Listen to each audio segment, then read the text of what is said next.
Janet. Morning, Tip. They're all here. How do you want them? Give me the woman who reported it first. The cleaning woman. Her husband's with her, the janitor. All right, both of them. You and your husband. Sit down, please.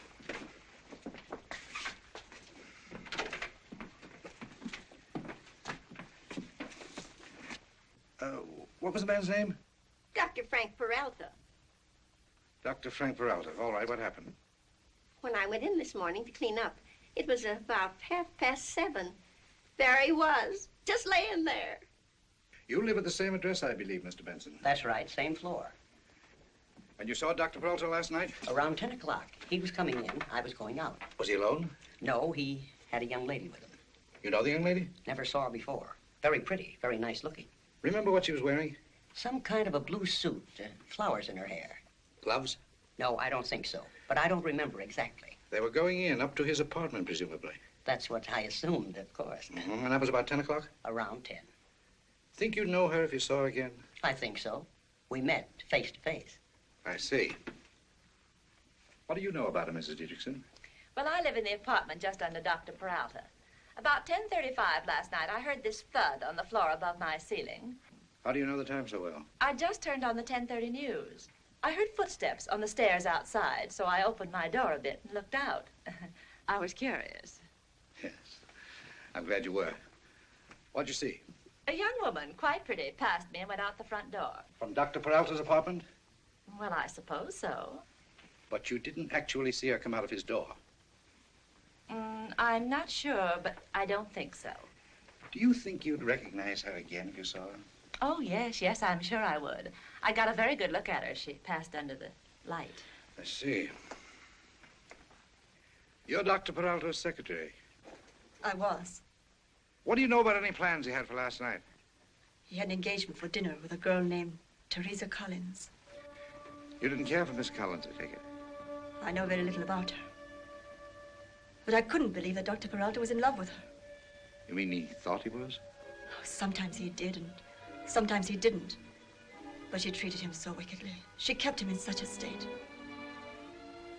But he was going to propose to her last night, he said.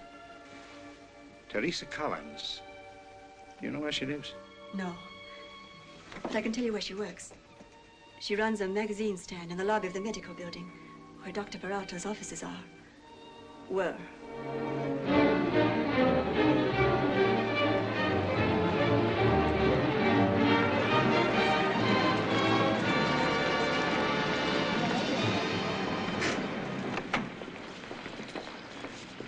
Mrs. Dietrichson, you go first.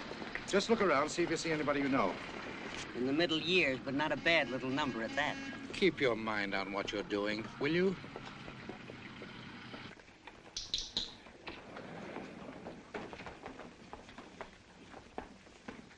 You go out with me and I'll buy you a steak.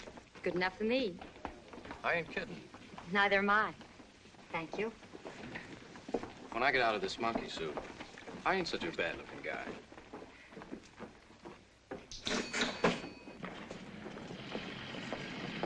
Benson, you go. That's the girl, all right, behind the counter. You sure of it? Well, pretty sure. Pretty sure.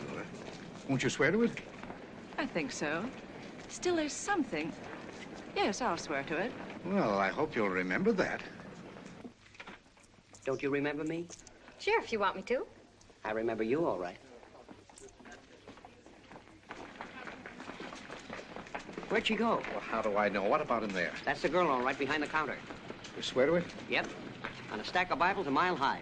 Okay, thanks. We'll get in touch with you later. Looks pretty good. Miss Collins? Yes? I'm from the police department. I beg your pardon. Good morning, Doctor. I wonder if you could show me something in the line of lemon drops. How about lemon drops? That's a very good idea. I don't know how I can thank you enough. Not.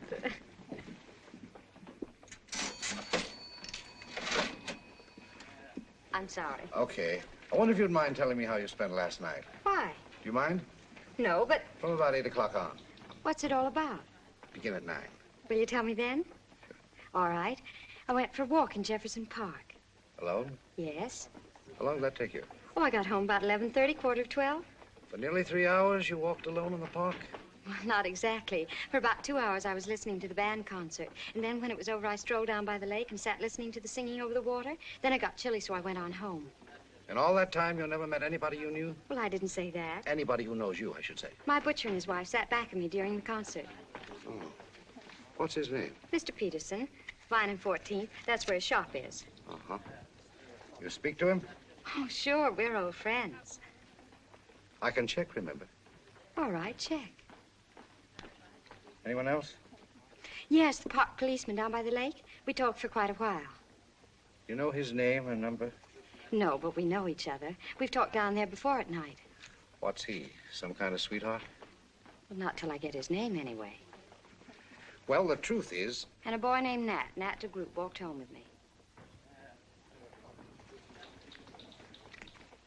Where did I find him? He works at the True Value shop at 15th and Vine. And he actually walked home with you? Go ask him if you don't believe me. I intend to. All right, now, what's this all about? Dr. Frank Peralta was murdered last night. Murdered? Stabbed to death, straight through the heart.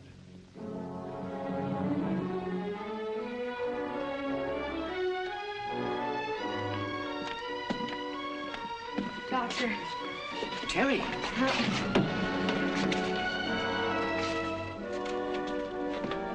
Terry, what happened?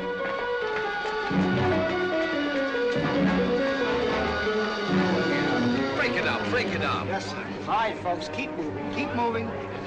It's all over, lady. Keep moving. Well, what do you want?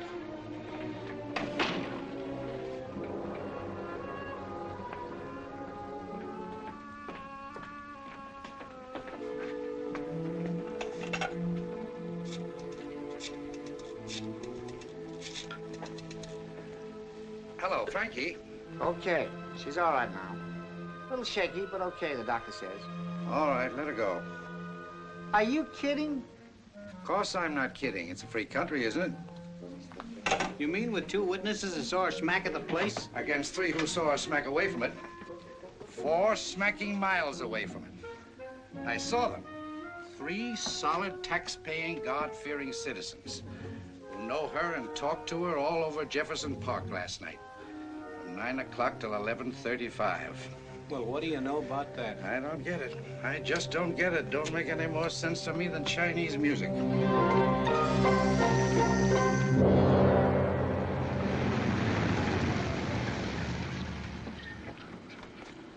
Second floor front, Lieutenant. Thanks.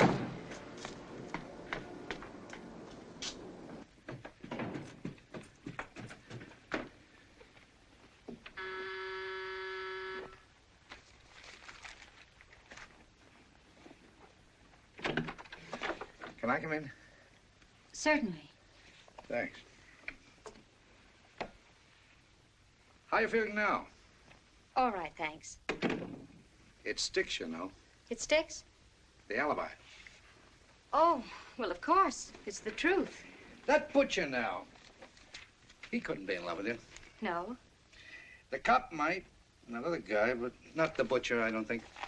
I don't think so either. Guys generally fall in love with you, don't they? Some. Peralta? He was a very dear friend. Very dear. Why'd you quarrel with him?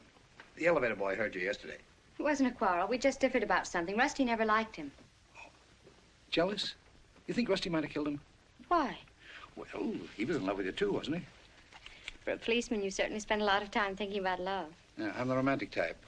Thanks. You left-handed? Excuse me, is this visit social or professional? You gave the doctor his lemon drops with your right hand. I was born left-handed. Most of the things I've learned to do since I do right-handed. I didn't like being left-handed. The medical examiner figures he was stabbed right-handed. What am I supposed to say to that? I'm just waiting to see. If you don't mind. We'll break it, you know. This alibi. It may take time, but I'll figure it yet. For dough. If you don't mind, I'd like you to leave. I'm tired and I want to go to bed. You and your... Terry.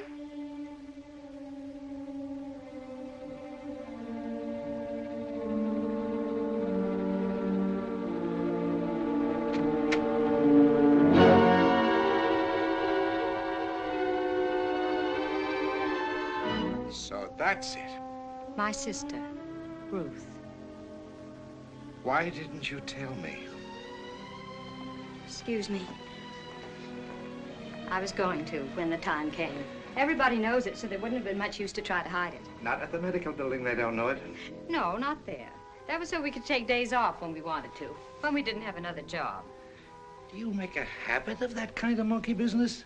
All twins do now and then. Well, you're Terry, and you're Ruth. You've no idea how much this relieves me. That's nice. I was beginning to think I was losing my marbles. It's not always easy to tell us apart, that's true. So I see. Which one now was in Jefferson Park last night? One of us. That I know.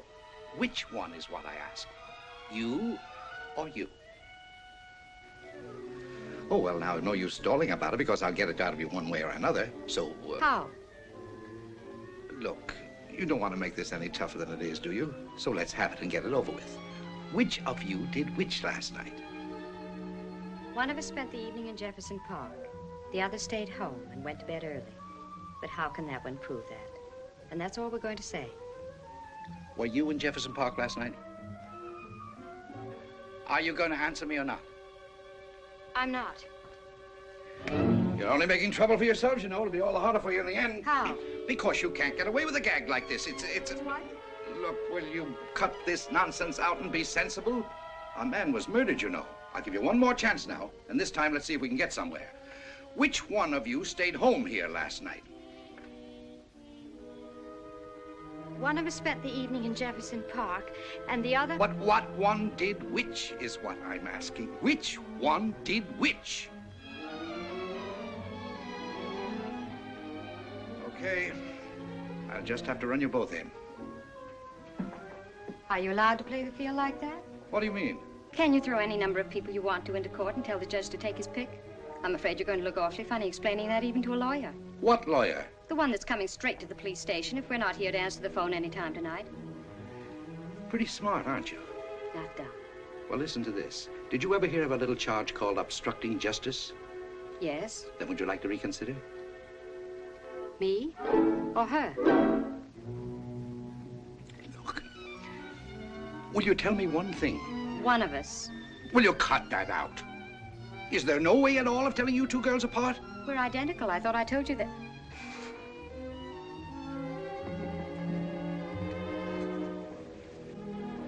It's all right, dear. He's not going to do anything. You don't think so, huh? No, I don't. I know what our rights are, and so would a judge. And one of them is the constitutional right not to say anything that might incriminate us. Constitutional right, she says. And will you please leave? Or do you want me to call our lawyer now? Okay, Miss Collins, I'm a policeman, not a lawyer, so I'll give you this round, but just one round, remember. So don't try to duck out or anything like that, because we're going to unravel this thing yet. The law's never been licked yet by one of these Rube Goldberg defenses, and it's not going to start with this one. And bring a warrant next time you come, with a name already written in. Say, what did you do? Did you read up on this before you did it? Never mind telling me. I don't want to hear it.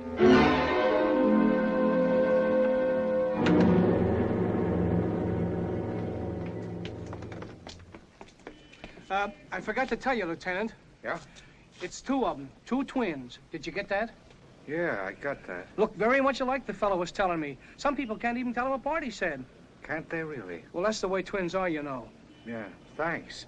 Can see you've got your eyes open all right. Well, I try to keep on my toes as much as possible, Lieutenant. And don't think we don't appreciate it either. Good night. Good night, Lieutenant. Thank you, sir.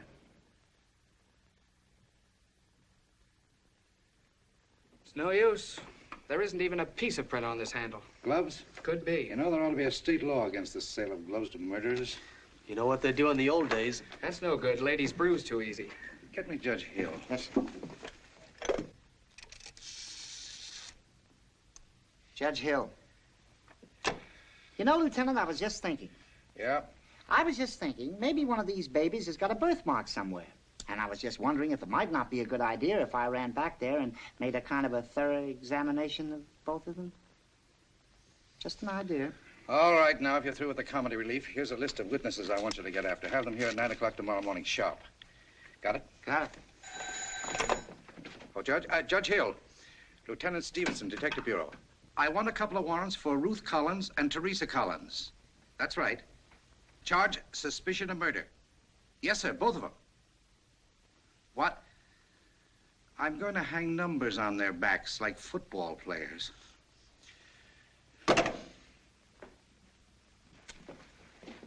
All right, bring her in.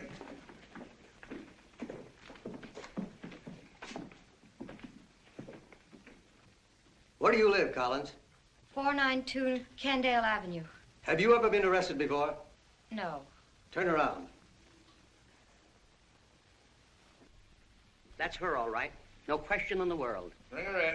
Know her in a million. Came to me face to face. Your name, Teresa Collins?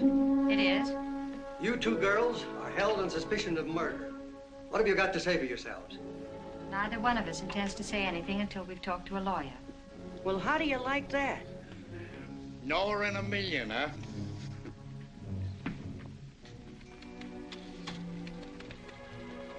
What do you think, Doc? Really? No idea, Rusty. It's hard to believe she could have done such a thing. Oh, she didn't. I know she didn't. Those guys are crazy. You better have a lemon drop. Good for the nerves. Send them in. Will you go in, please? Well, they're not going to get me to say one word against her. I can tell you that right now.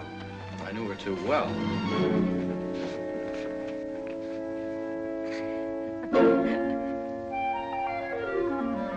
We're sorry, Rusty. Dr. Elliott, Mr. District Attorney. Thank you very much for coming over, Doctor. Not at all, sir. Sit down, will you?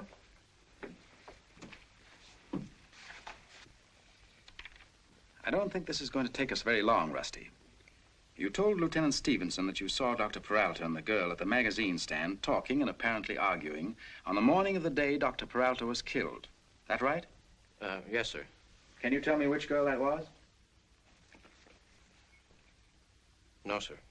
You're sure of that? Well, I didn't know that there were two of them. Quite a coincidence, Doctor. Quite. Scott Elliott, psychologist, B.A., M.D., and Ph.D., author of Twins, A Clinical Study, Mental Traits of Identical Twins, Twins and Siblings, all published by the State University Press. Your own particular field, in fact. Well, I have devoted quite some time and study to the subject. Did you know there were twins in this case? No. One at a time, twins look a good deal like singletons. Incidentally, is there any foundation for the old popular belief that twins are usually penalized in some way by nature, either physically or psychically? No, that's a superstition. Well, that clears that up. Lieutenant Stevenson reports that you had some kind of conversation with Dr. Peralta that morning. Would you mind repeating what was said? He asked me if I'd ever come across a case of split personality. Go on. Well, of course, I told him I had. Then he asked if there was ever any danger in such a case. He used the word danger. Yes. Or if I thought all that kind of thing was exaggerated. To which you replied? I told him I couldn't say. Well, I couldn't answer him with a generality when it was obvious he had something specific in mind. Then he said something, I had a battle with her this morning and I'm seeing her tonight. It's rather important. And we separated. Seeing whom tonight? Miss Collins, I supposed. Which one? I have no idea. Well, then, can you tell me now which one of these girls was behind the counter that morning? No. That's all. Thank you very much, ladies and gentlemen, for helping us out here this morning. Thank you. Thank you. Take the girls outside for a moment.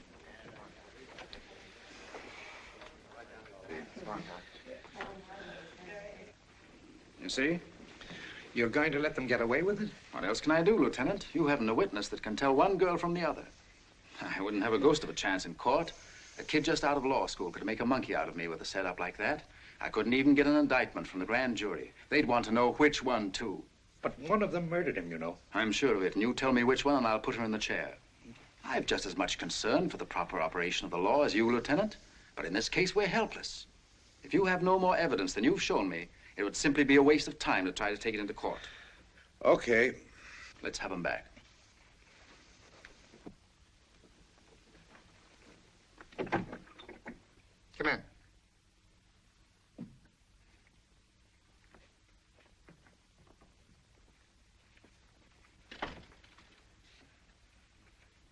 One of you women is a murderess. You've killed a man in cold blood. The other is an accomplice. But the law upholds your refusal to give any testimony under the circumstances. It also forbids the indiscriminate prosecution of more than one person in order to make sure of one guilty one. This protection now enables you to become parties to an outrageous and shameful miscarriage of justice. I have no words adequate to express my contempt and abhorrence for both of you. Now get out. We're free? You're free.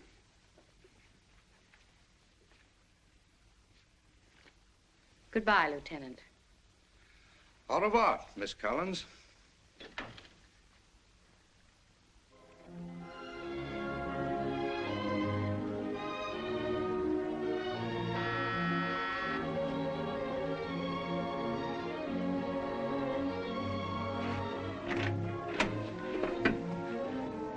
Remember me? Stevenson. Of course, Lieutenant.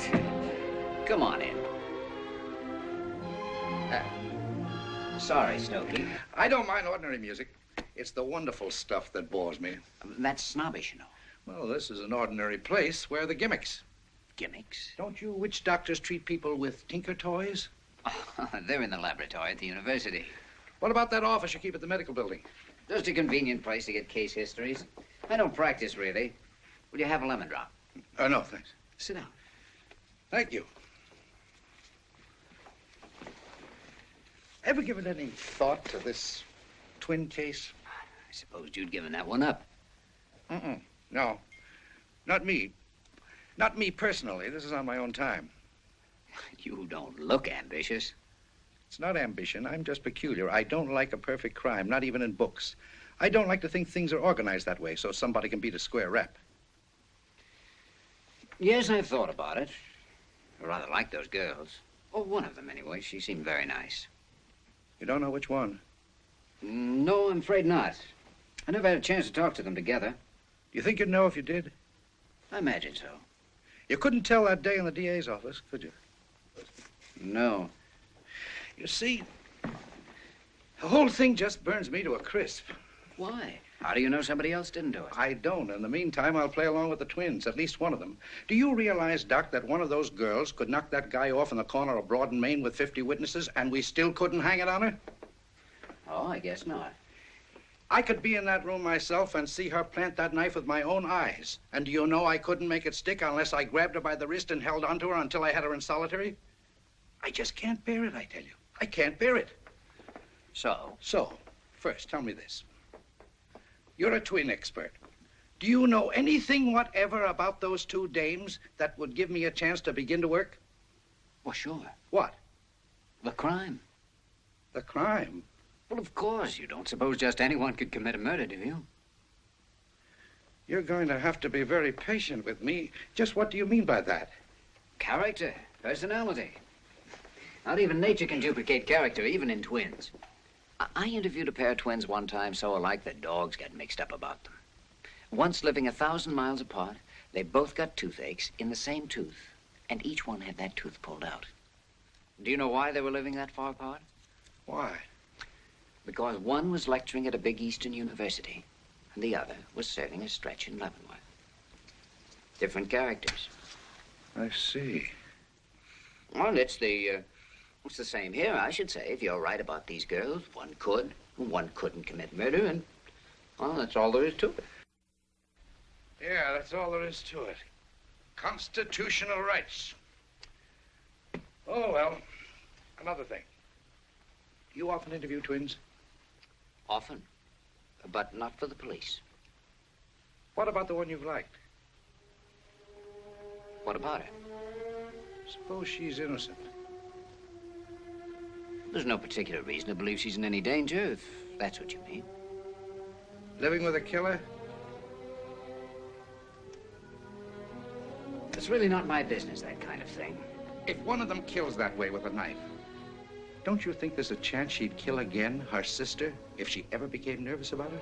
Don't about it. I'll never ask you the name or proof. Well, I'll bet not. I swear it on anything you say. Someday you call me and say you found the answer and I'll be satisfied. Why? I've already told you, because then I'll know there's still no such thing as a perfect crime. The system worked. You still can't beat a square rap.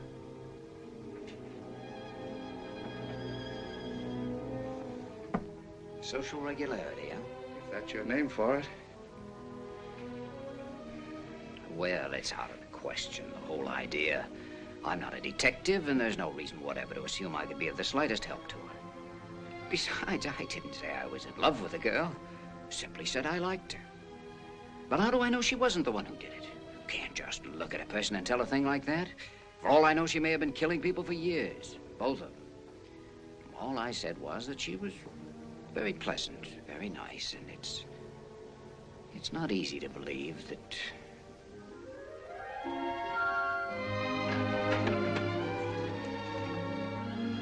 Why, Mr. Lemon Drops.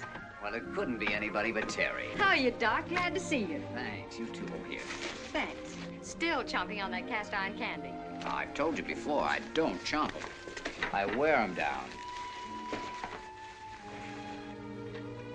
Well, no wonder I never got it. Didn't you really? An expert like you? Nope. Obviously, you were both wonderful. Oh, I'd almost forgotten there was such a thing as kidding. Things haven't been so good, eh? Not so good. You saw the papers. Those pictures? We're celebrities now. No work, you mean? One look at our face and they don't forget. Not in this town. It's a little rugged. Well, you can't blame them. You saw what the district attorney said. I wish you wouldn't say things like that. Well, he knows. He must have read the papers. Everybody else did. I know, but... Well, then maybe my idea, that is the real reason why I'm here, maybe is some good to you as well as me. How do you mean? Well, I'd like to add you two to my collection. Of twins. Well, I'm the old twin student, remember? And I'd like very much to add you girls to it. Well, I pay you something. Of course, not much, but it'll only be an hour or so each day at your own convenience. We did that once when we were kids in Chicago. Well, then you know generally what it is. Physical, verbal, psychological, the standard stuff. Are you quite sure you're not doing this for the police? I was gathering data on twins before I ever met a policeman. I was doing it long before I laid eyes on either of you girls. It's been my main preoccupation in research for years. And I'll probably still be doing it after you're both married and settled down with twins of your own. Which you're very likely to have, you know. What exactly is your purpose in this?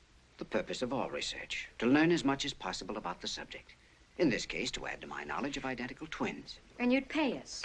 $25 a week, apiece. Well, that's the customary allowance, and for that, I'd expect you to come to the laboratory at least 3 times a week, separately, for not more than 2 hours anyway on each visit. What do you think? I don't think we're interested. I don't like the idea of being a guinea pig. Well, I don't want to press you if you're afraid in any way. We have nothing to be afraid of, Doctor. Nothing but snoopers. Well, in that case, there's nothing more to be said. I'm sorry if I've given that impression, and I apologize. I'm sorry, too. I think we should do it. I don't think Dr. Elliott's a snooper, and I know of no other reason why we shouldn't. We could certainly use the money. You don't mind being asked a lot of personal questions? Why should I? Or why should you? If it's for a good purpose. I think we should do it. Because there's no reason for us to fear it, because we do need the money, and because, well, we've always liked Dr. Elliott. Both of us. Well, then let's leave it like this. Talk it over between yourselves and call me. I hope you can see things Terry's way, but if you can't, I'll understand and no harm done. Goodbye now. Goodbye. Goodbye, Terry. I hope I'll be seeing you both soon. Goodbye, Doctor. We'll call you. Please do.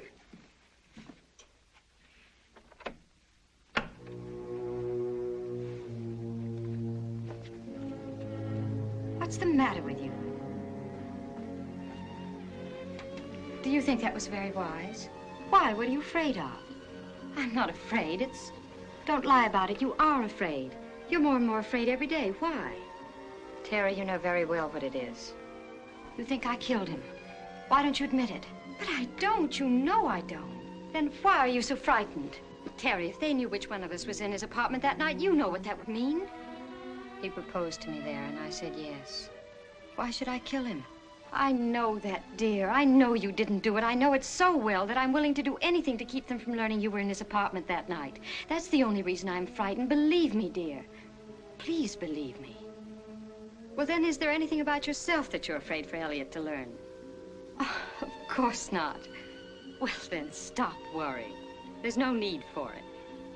And besides, he's very attractive. Very good looking. I like him.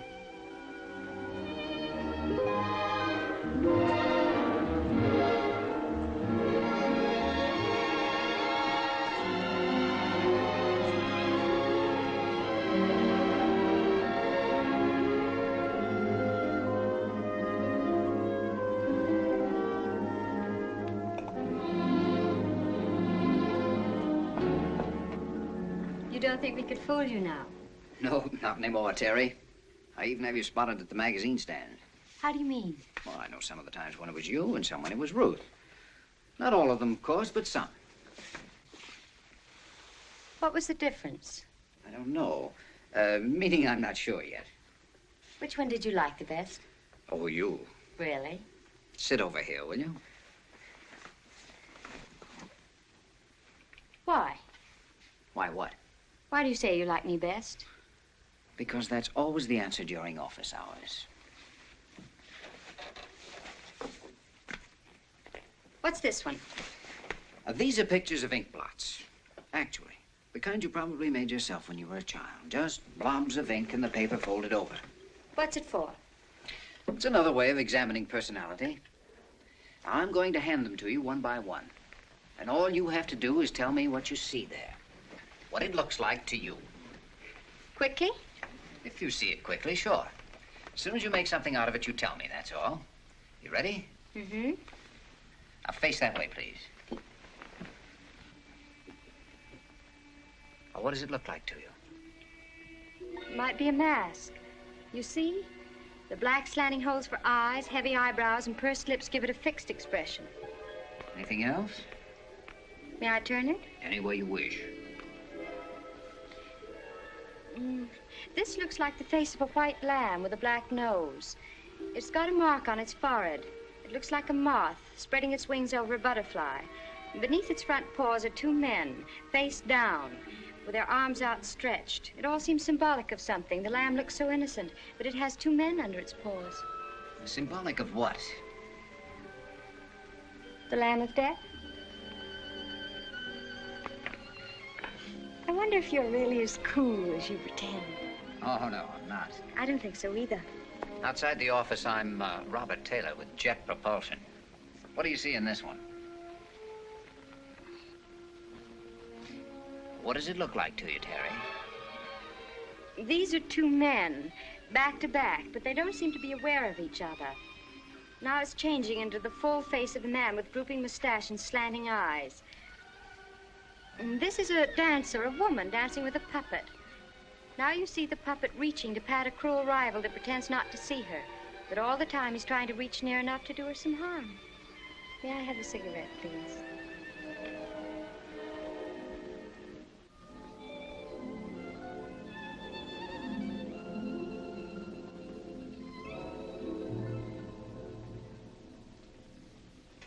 By the way, why'd you leave Nebraska, Ruth? Well, we've been living on this farm for about a year, and the farmer's wife wanted to adopt me legally. The doctor said she couldn't have any children, but they could only afford to adopt one of us. Why'd they pick you instead of Terry, do you know? Oh, just happened, I suppose. No particular reason. There's not much choice between twins, you know. But Terry was very upset when she heard about it naturally, so we just decided to pull out, that's all. What do you see in this one? Well, these are two people in costume, and they're dancing around a maypole. And they're bending over because they've just about wound up the ribbons. Is that what you want? That's it. Anything else? Turn it if you wish.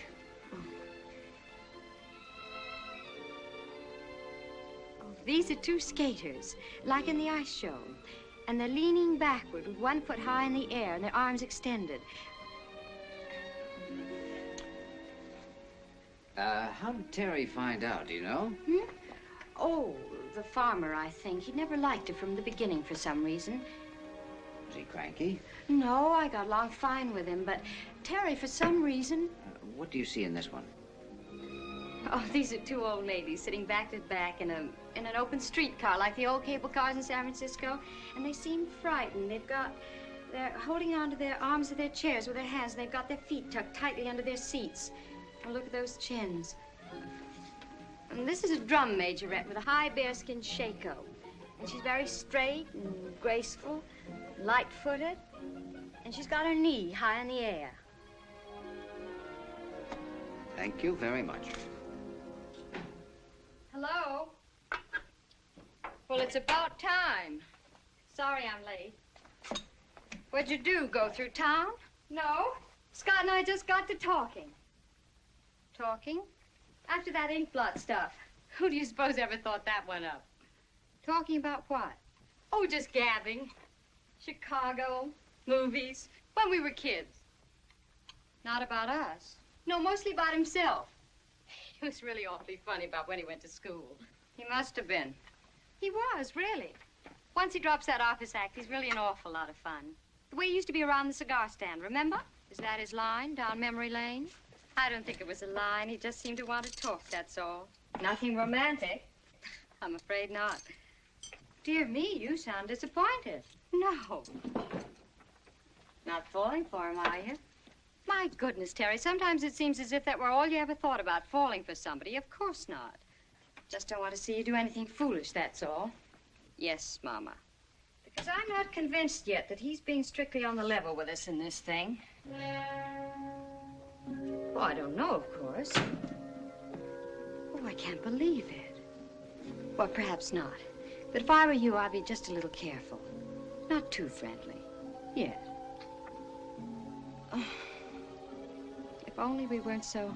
I know. It's not very pleasant. But as long as we are, we'll just have to be on our guard with everybody. Particularly him.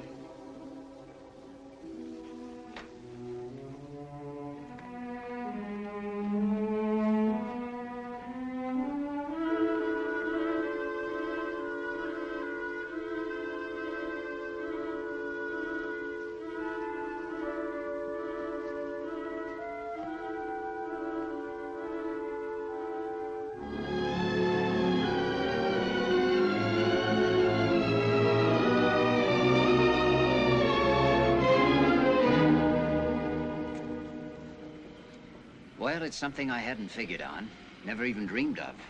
Well, I'm not going to ask any questions. I said I wouldn't and I won't. All I can do is stand here, a poor, broken-down old policeman, and wait for whatever you want to tell me. Well, you know the ink blot test. Mm-hmm. Now, I've made several other kinds of tests to check and cross-check. But in the ink blot test, about 80% of the people who study the blots will see generally the same figures, the same illusions and visions. What the other 20% see in the same blots, reflecting the true secret patterns of their own minds and personalities, is quite illuminating and pretty accurate. Uh-huh. In this particular case, there doesn't seem to be much room for doubt about one thing. What? One of our young ladies is insane. Very clever, very intelligent, but insane.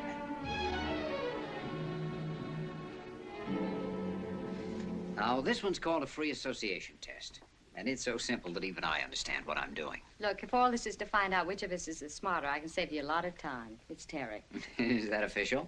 You know, it's a funny thing about us. I'm older than she is, 7 minutes and 55 seconds. But that isn't the way it feels. All our lives, she's been the older sister, always helping and protecting me. Sit over there, please.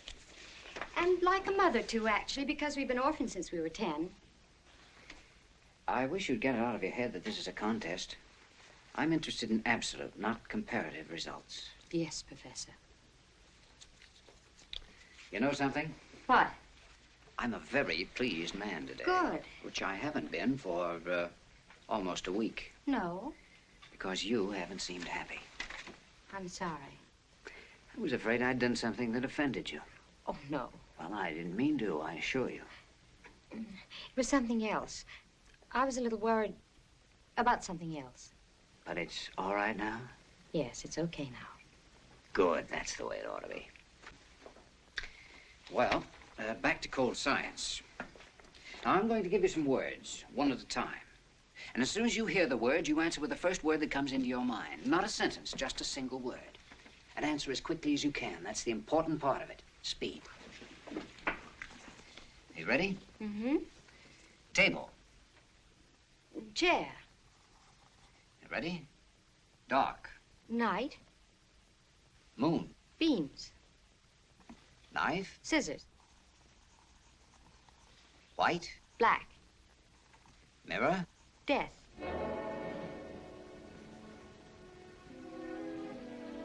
King. Queen. Blossom. Flower. River. Lake. But how could you have said it? How do I know? It just popped out. But I don't understand all this fuss. What possible harm can it do? None. None whatever. I don't give 2 cents for that fellow and his kindergarten games. I can do that stuff 24 hours a day, 7 days a week, and beat him at it every time. He doesn't frighten me with that stuff.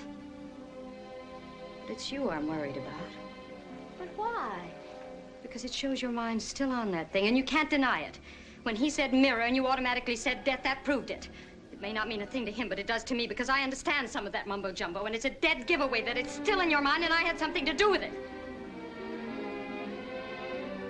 Terry, please. As I've told you. Why do you keep saying a thing like that? Forget it. But you've no right even to think. Why do you take those sleeping pills every night? Because I can't sleep without them, of course. Why can't you? Because my nerves are still bad. I haven't gotten over everything yet. Neither of us has. Is that all? Well, what other reason could there be? Not your conscience, perhaps. My conscience about what? Perhaps you're sorry you didn't tell the police all you know. Maybe that's what's troubling you. Maybe you're thinking you should do it even now. But that's utterly ridiculous. Such a thought never entered my head. Because if you are, there's the phone right there. Oh, Terry, stop it. You're talking nonsense. Am I? Of course you are. I hope so.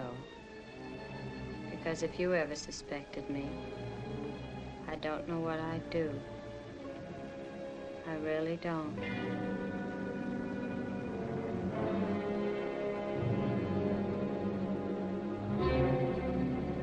Table. Chair. Moon. Stars.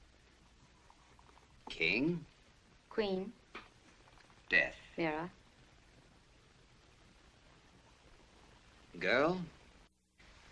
Woman. Black. White. Rose. Thorn.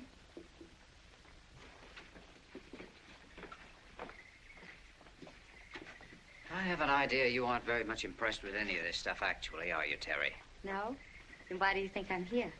Just humoring the old professor, I imagine. That all? Oh, nothing else to do. Hadn't it ever occurred to you that I might like seeing you? No, it hadn't, to tell the truth. Don't you like to see me? If you knew how anxious I was for you to get here this afternoon, you wouldn't have to ask that. Honest? Very honest. Then maybe we could see each other outside the office sometime. Oh, we will, I'm sure. Would you like to? Very much. All right. When? Soon. But not until we finish with these tests, I'm afraid. What's that got to do with it? Look, it's hard enough for me to keep my mind on science as it is. Please, don't make it any more difficult for me. All right. But the first night afterward. It's a date. The very next night. Remember? I'll remember, Terry. Good night.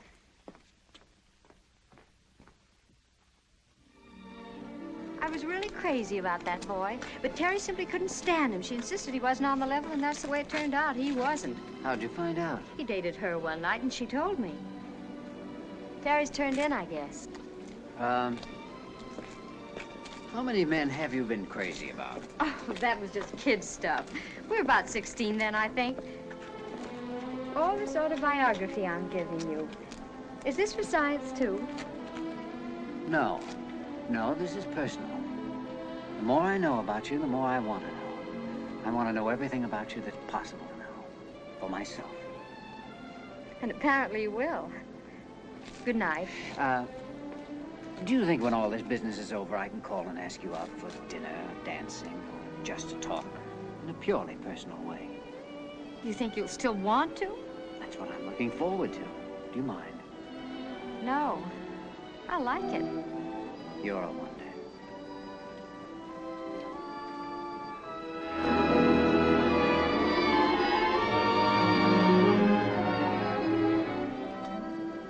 Good night.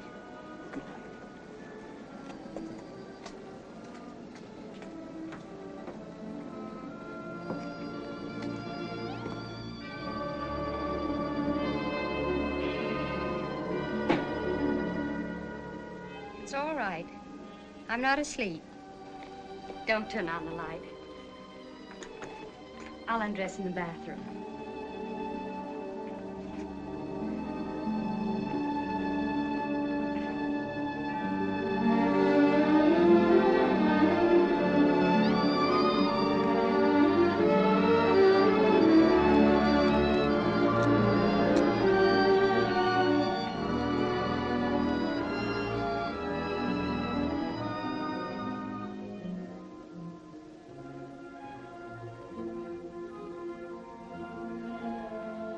taking a sleeping pill tonight?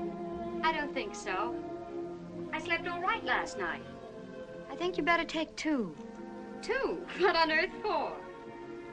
Well, if you take 2, maybe you won't be so troubled in your sleep. You mean I talk? Talk? Cry? You scare me half to death sometimes. Good heavens. Dreaming, I suppose. No. You don't remember what you dreamed? Well, I don't remember even dreaming recently.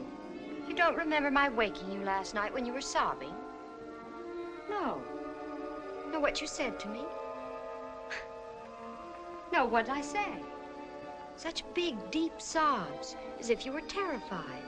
As if you were seeing something so dreadful you couldn't bear to face it. You don't remember what it was? I don't remember anything about it at all. But I thought you wakened. No. Pretty harrowing for a few minutes. I can't imagine what it was to frighten me so. Has it happened before? A few times. One night you were rather gay for a change. Quite gay, in fact. Seems to have been something about Scott. Oh, dear. You think quite a lot of him, don't you? I do like him, but... Does he like you? Oh, some, I imagine. Ever say anything? You know, nothing serious. Just casual things. Ever kiss you? Uh-uh. He may be just trying to pump you, you know. Oh, I don't think so.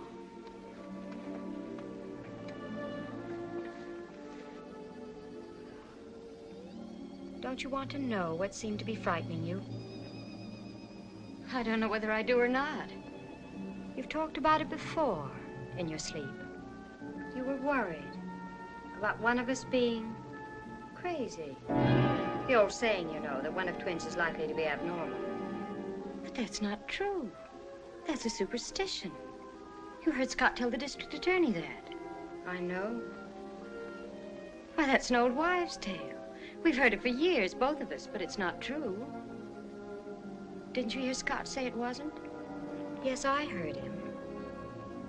Oh, this is so awful. It frightens me. The whole idea of talking and dreaming and sobbing and remembering nothing about it.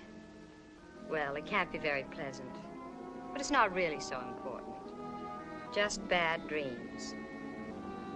I know, but such a thought.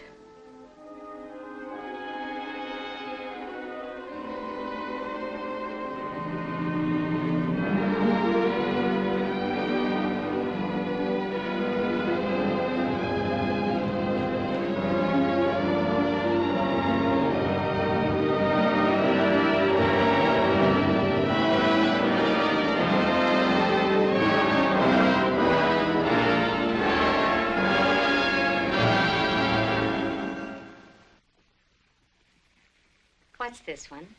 Blood pressure, Terry, and pulse, while we're talking. You mean a lie detector? That's the easy name for it.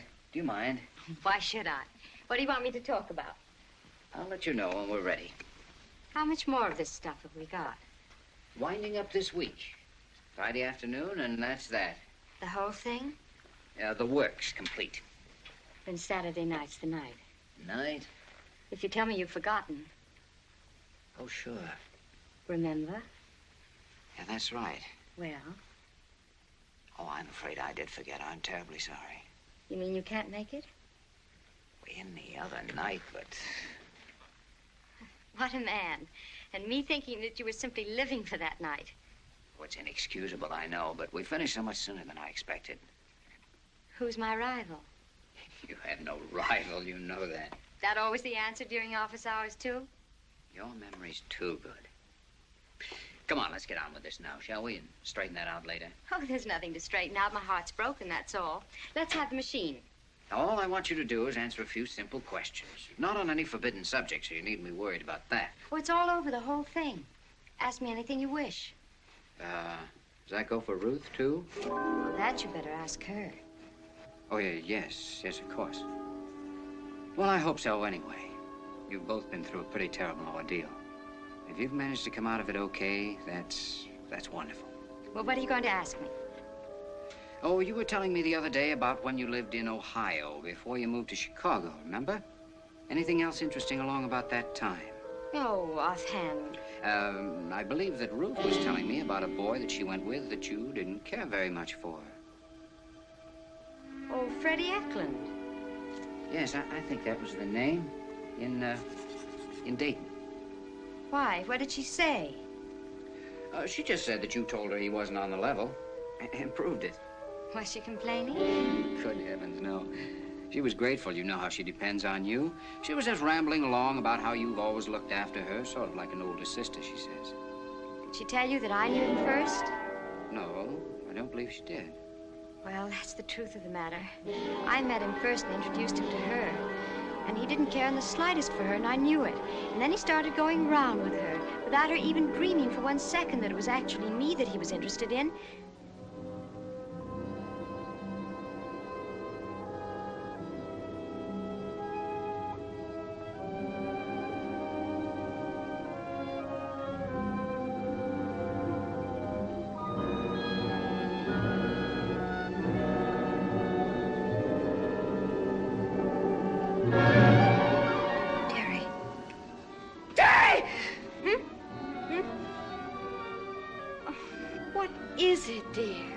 Again.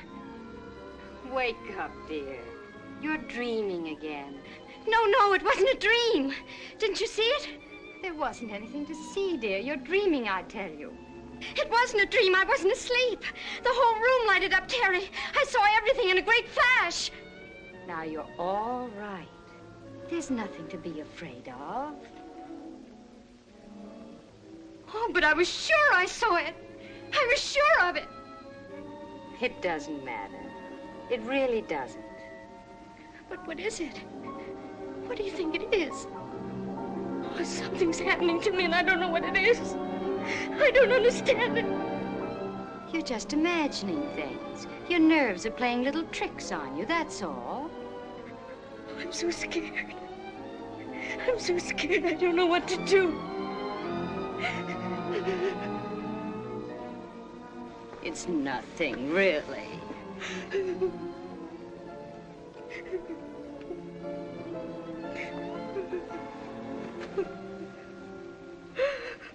Just remember I'm with you. And I'm always going to be with you. No matter what happens.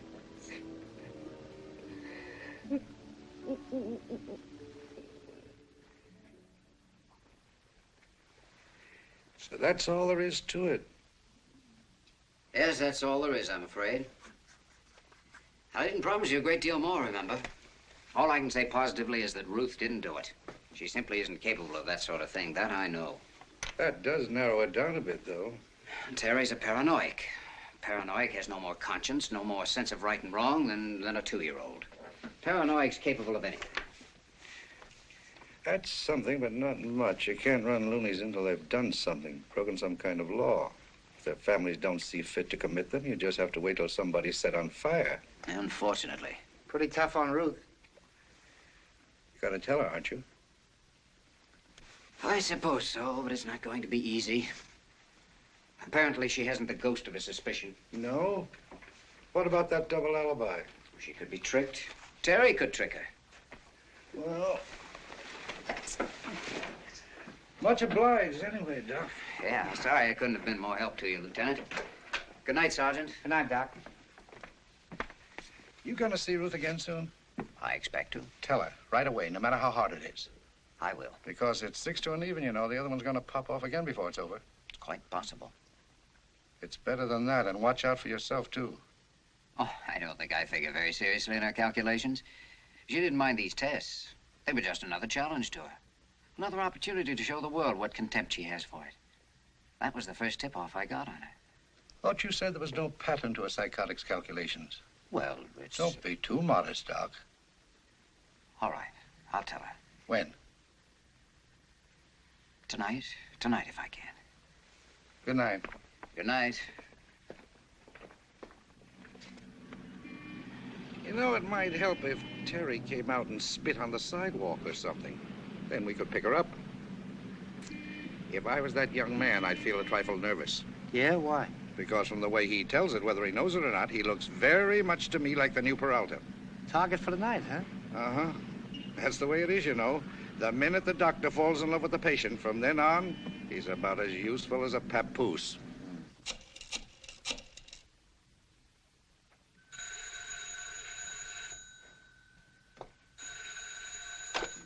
Hello? Hello. Hello, Ruth.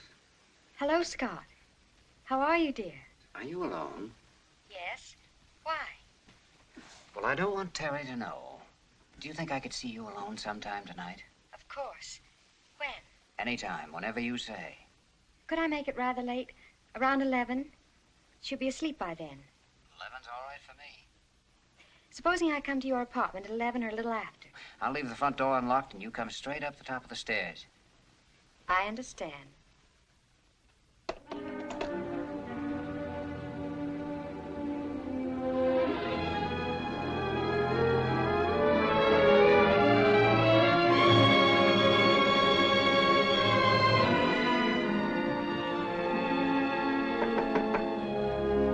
Come in.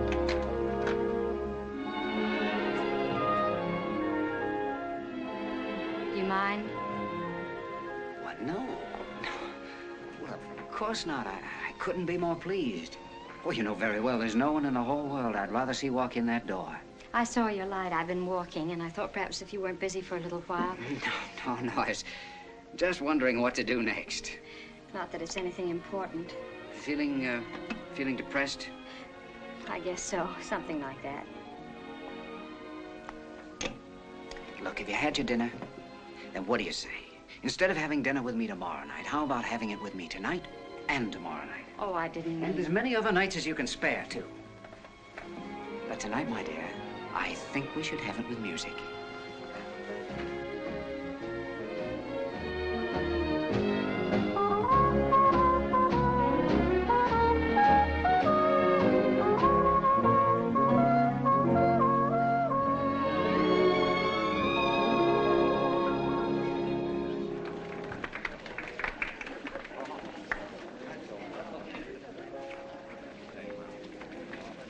You sure you don't want to tell me? What causes hallucinations? Hallucinations? Things you imagine you see or hear. What causes them? Oh, bad nerves. Just nerves? Or a sick mind.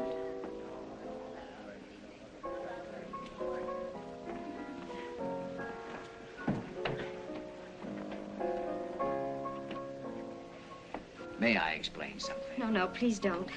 I think I'd like to go home now. Would you get my bag and gloves?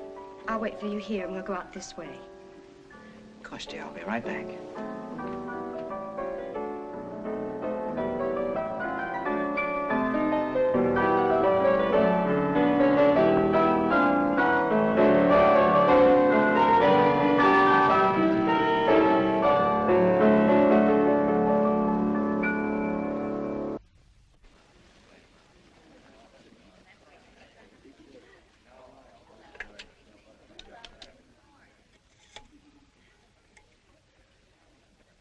Police headquarters.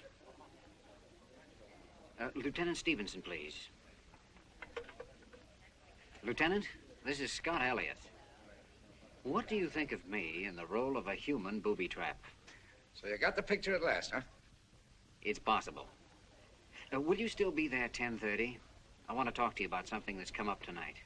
Something that may be a little more in your line than mine. I'll be right here, partner, from 10:30 on. She loaded again? Looks like it. He's a very smart guy for a college man.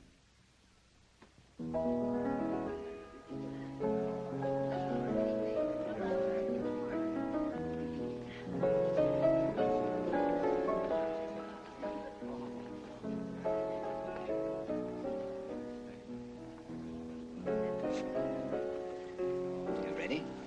Thanks. Oh, come on. You can do better than that.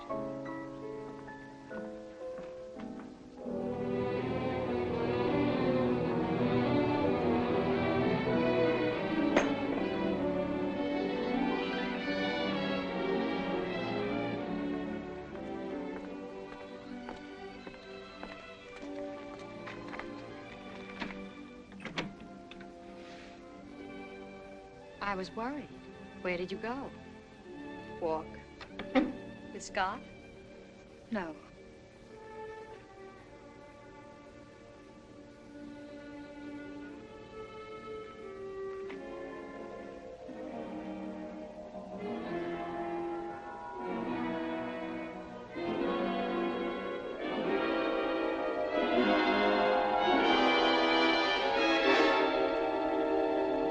Haven't you seen him?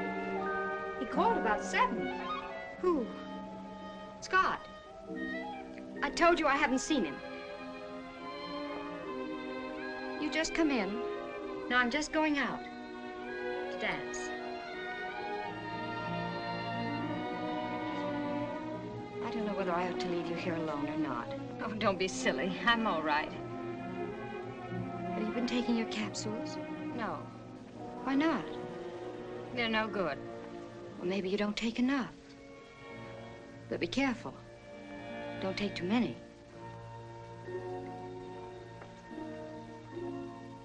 Look, darling. Try not to worry so much. No matter what happens, they can't do a thing without my consent. And I'll never in the world give that, believe me. I know, dear. So don't be too scared. We'll never be separated. You and I are going to be together as long as we live. Remember that, darling. Always. Good night, dear. I won't stay out too late. Goodbye.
Come in. Oh, I'm so glad you came.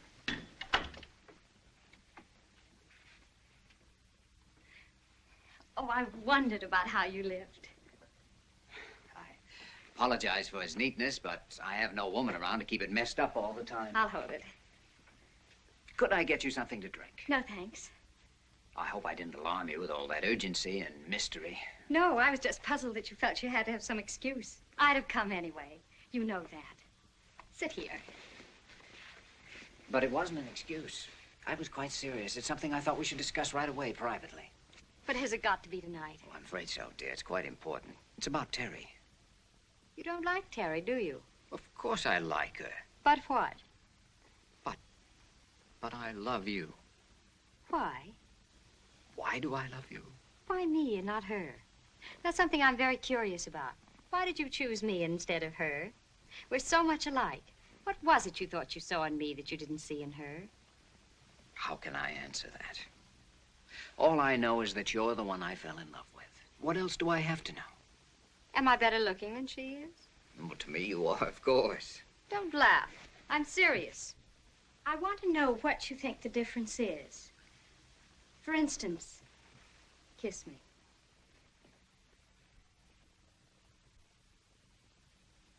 Now, do you really believe you could tell that from one of Terry's? Or my lips from hers?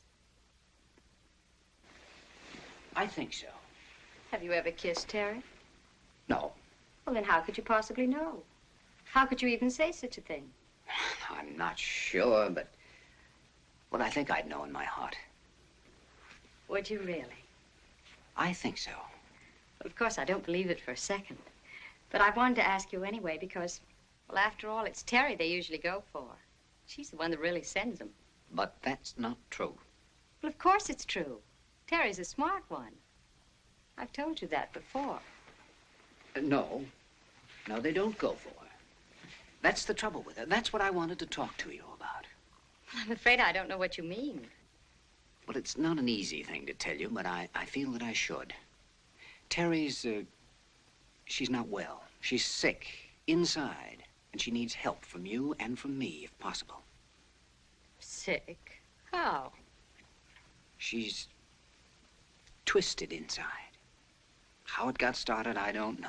Some incident when you were babies, I imagine, that you've both forgotten. But there's a natural, strong rivalry between sisters. And ever since that incident, whatever it was, it's grown more and more bitter in her until now it's abnormal. And she needs care and attention right away. Terry and I have never been rivals. Never. Not in the slightest. All women are rivals fundamentally. But it never bothers them because they automatically discount the successes of others and alibi their own failures on the grounds of circumstances. Luck, they say. But between sisters, it's a little more serious. The circumstances are generally about the same, so they have fewer excuses with which to comfort themselves. That's why sisters can hate each other with such terrifying intensity. And as for twins, especially identical twins, well, you must have some idea yourself what agonies of jealousy are possible.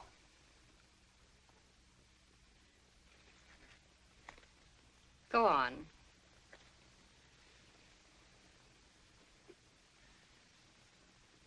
People, men particularly, find it easy enough to like you. You're natural and normal.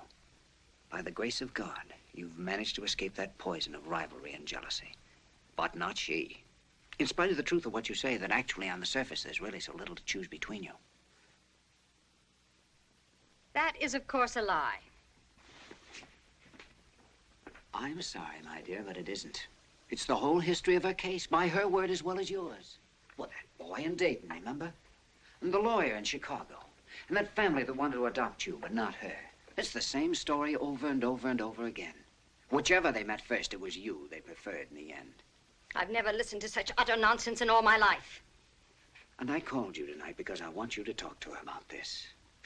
I want you, as the one nearest and dearest to her, to persuade her to go to a doctor and put herself under his care, and I want you to get her to do this at once. And if I refuse to insult her with such incredible rot... But you mustn't. I can't tell you how important it is that she get this care immediately. And if she refuses? If you refuse, Terry, I'm afraid I'll have to tell who killed Frank Peralta and why.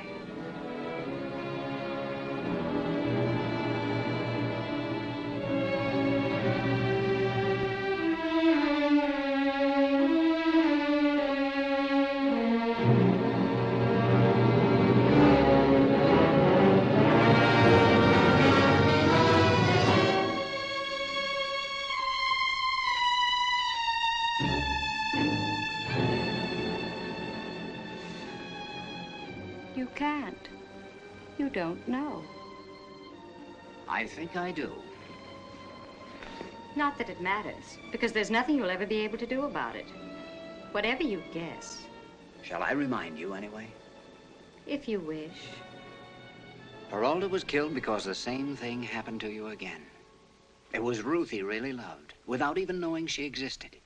Oh, it was you he courted, took to dinner, the movies, and the dance, finally asked to marry him. He didn't know there were twins. All he knew was that every now and then the girl at the counter brought him a warmth that he missed at other times.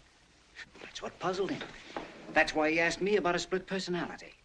Nor do I think you were aware of all this until that night in his apartment when he spoke of this curious difference in you from time to time. Then you knew it had happened again. It was Ruth he was in love with, not you. So you made sure that if you couldn't have his love, neither should Ruth. Who else have you told this to?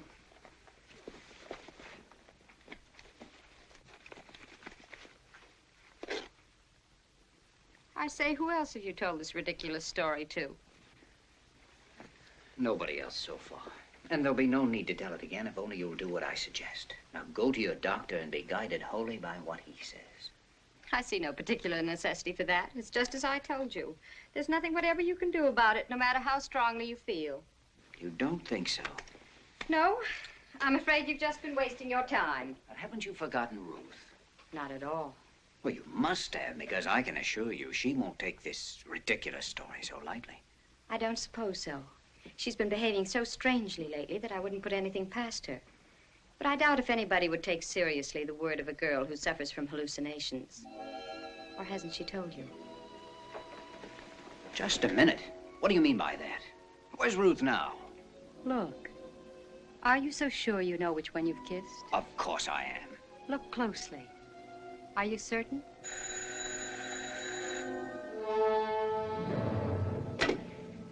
Hello. Speaking. Have you still got that Terry there with you? Well, could you bring her over by yourself, or do you want me to send the wagon? Just a minute. Who is that? A guy from the hospital. I'll be with you in a minute. Sorry, Doc, but I'm afraid I got bad news for you. I got nervous after I left you, and I decided to come over here and take a look for myself. I hate to have to tell you this, but when I got in here... What? No.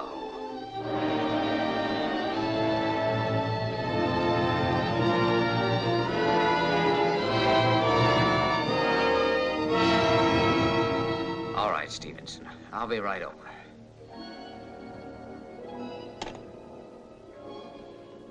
Ruth's dead. She's killed herself. Does that surprise you?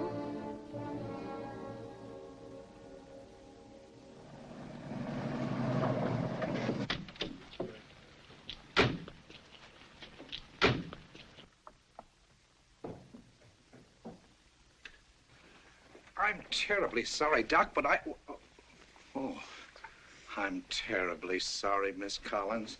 Sit here. May I go in? Well, I suppose so, if you want to. The examiner's in there. You go with him, Franklin. Can you tell me what happened? She took some of this sleeping junk, apparently. It was empty on the washstand in the bathroom. She'd been taking it for the last 2 or 3 months. Miss Collins. I hate to have to ask you questions at a time like this, but did she have any reason that you know of? Yes, I'm afraid she did. What was it, Miss Collins? Her conscience. Oh, yeah? I don't... Well, now, take your time, Miss Collins. I'm not pressing you. I know it's a tough situation.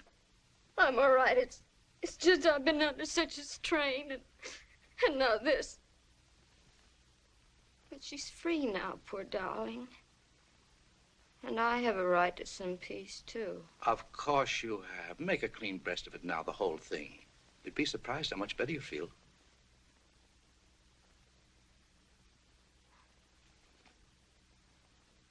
She killed him. She killed him? She said she didn't, but I know she did. I believed her at first.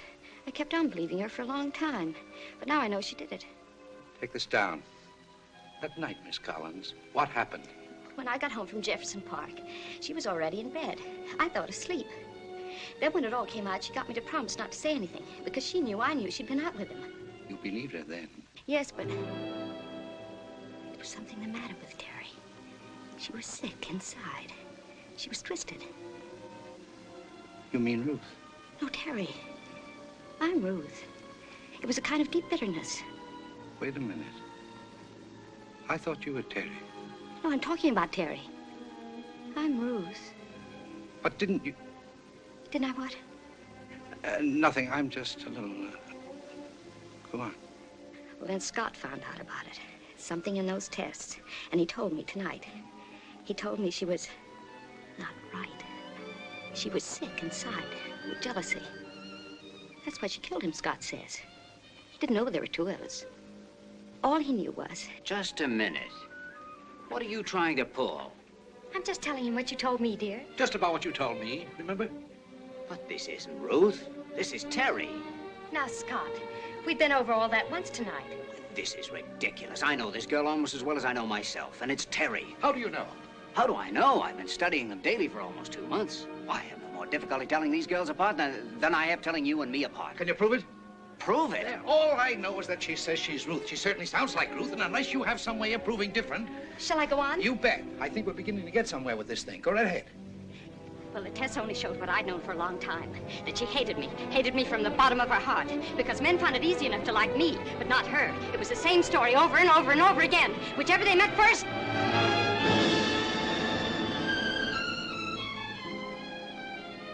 I'm sorry, dear.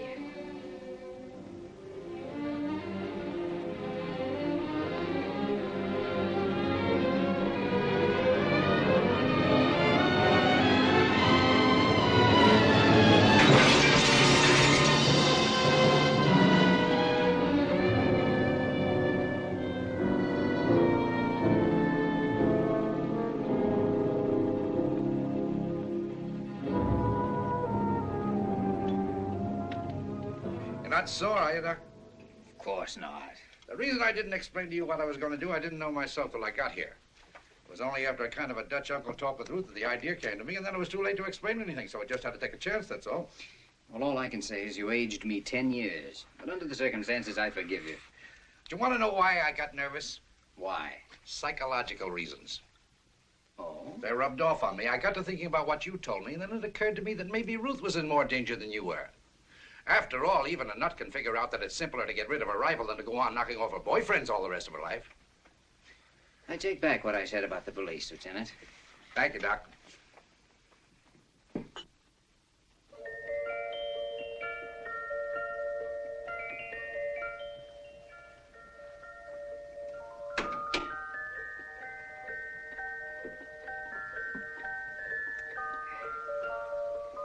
Fourth floor, Novelty Department, 975, this week only.